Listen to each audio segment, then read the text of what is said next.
The case in Ogun is a matter of a state of emergency. And the crisis was between the locals and the company called Shell. And what I'm going to tell you now borders on my personal sympathy. My personal sympathy for the people that they call Ogunis. How can your goose be laying golden egg and you will not even be privileged to have a share of the egg laid by lizards to even eat? And yet they are exploiting the disadvantage, the lack of knowledge, the primitivity to just cheat the people. Ken was against soldiers in Ogoni land, even though we were protecting them. Ken look at me like a multi-creator, hydra-headed dragon, is a vampire. It was not a violent beginning. At the beginning, Ken was not a violent man. He was talking and writing, and he was a very powerful writer. He was made the secretary of how to resolve Ogoni crisis. But Ken was suggesting to that particular executive body that they should introduce the youth because they are fighting for the youth. That sharp disagreement of whether youth should come in and youth not to come in was the brewing effect of the violence in Ogoni land caused by Ken. Ken Saro Wiwa has no direct link with the 4 Ogoni chiefs that were killed. But after Kobane, Bade, Korage had abandoned Mosop, and Ken Saro Wiwa has taken over the leadership of Mosop with the acceptance of the youth into Mosop, the story changed. And the 4 leaders were killed by the youth. Ken name was constantly mentioned by the widows that Ken killed their husband. The military has never said that Ken killed anybody.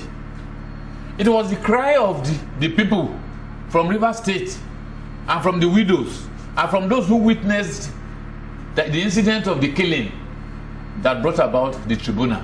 There is no place that Shells that has acted the way Shells treated the Ogonis. Ajib is a River State. Saipem is a River State. Texacos, Mobiles, Chevrons. Why is it that Shell must be the only single company that must be outrageously dehumanizing? Now, for 6 months, there was no casualty, both sides, either on the military or on the Ogoni side, because all that we were doing was that we lay our roadblocks from point to point so that immediately we hear that the youths are becoming outrageously committed to trying to burn houses of those who they suspected are being favored by Shell at their own disadvantage. We shall go there to interfere. And what game was Shell actually playing in Ogoni? The game of rule, of divide and rule. Shell will neglect the youth. He will neglect the oldest and choose the middle course of people. Some is semi-educated. Some of them are chieftains chief. And then they will award contracts to close their mouths so that they will know how to talk to the youth, to bring them under control, and then to give stipend to the old to eat Kakula nuts. That was the method that Shells was adopting in Ogoni land for a very, very long time. But I think suddenly when Ken Saro Wiwa came, He introduced civilization into them and told them that he has been all over the world, and that was not how the way oil companies treat the citizen, where they bring out their gold, their black gold. And they started their demand from Shell. So the logical thing for a company who thinks about the environment is to stop pumping oil through those pipelines, because they are not being serviced, they are old, they are laid over ground, you know, and construct a new pipeline. Or go and have dialogue with the people, you know, so that they can do the right thing, do environmental impact assessment survey of a new pipeline, pay the people their ground rents, you know, for using their land to pass the pipeline, and then everybody will be happy. The struggle that we had at Shell should invest more in the social life, you know, of the place where it was drilling was central to our message. Shell did not like this message, and instead of Shell to come to the table where we can talk about how to resolve it, they went to the military dictators and asked them to solve the problem. And that led to the death of Ken and the 8 others, and to the violations of the rights of so many people in Ogoni. I want to say categorically before you today that the snack that me and you ate here today was never given to any of my soldiers. From the beginning of the first day to the 30 months that we spent in that place. Ask anybody in Shell, not kobo, not one single penny, even where mobile sometimes could be passing, and be sympathetic with my soldiers at roadblock and say, take this, drink water, take this, not Shell. Shell will not even come out. They will always send out one stupid man to me, who will come to me even when I'm worshiping in the church, and say that there is trouble in Ogoni. Go on. I warn him, do not come to talk to me again about Shell. You say it's federal government, let that letter come from federal government. If you ask Shell today, Shell will continue to tell you that the Ogoni say they should not reach their land. So therefore, they have nothing to do in Ogoni land.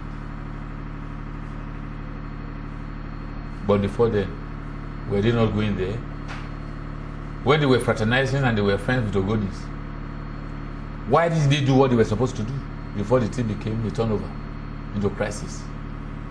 Everybody wants to get rid of a cancer. Shell is a cancer to the Niger Delta. And if they spread, if they metastasize in the Niger Delta will die. I think that it is right for Shell to be out of the Niger Delta. It was part of our campaign, if they will not change. But I also think that if they are selling their facilities, the profit should go to the people, so that people can clean their environment, and then it will also, the money will also act as compensation for the damage, you know, to the lives and to the psyche of the people for all those years. Shell should not be allowed to walk away after destroying people's livelihood and people's lives. Ogoni people didn't do anything to Shell. What did they do? How many people did they kill Shell? Did they kill anybody? Any staff? They only told them that they should not visit the installation that were there and stop them from coming there. Did they kill? Because they burned 1 or 2 vehicles. Do you know the type of life they have destroyed in that time? Do you know the number of lives they have destroyed in Ogoni land because of that spillage of oil? And they cannot even go there to say they want to stop the spillage. People say I destroy Ogoni. Which Ogoni did I destroy? I destroy Ogoni and they gave me title. They are a piece of multinational disappointment to humanity. They should change that name. You know, before it was BP Shell. It is no longer BP Shell. They are lucky that the BP is removed and the Shell is remaining there to acquire all this negativity against their performance all over the world, or in Nigeria particularly. The trial of Ken and the tribulations that Ken and others went through were as a result of this understanding, you know, between the military dictatorship and Shell. Our campaign was against the environmental degradation caused by Shell. And Shell has always felt that our campaign was hurting their image.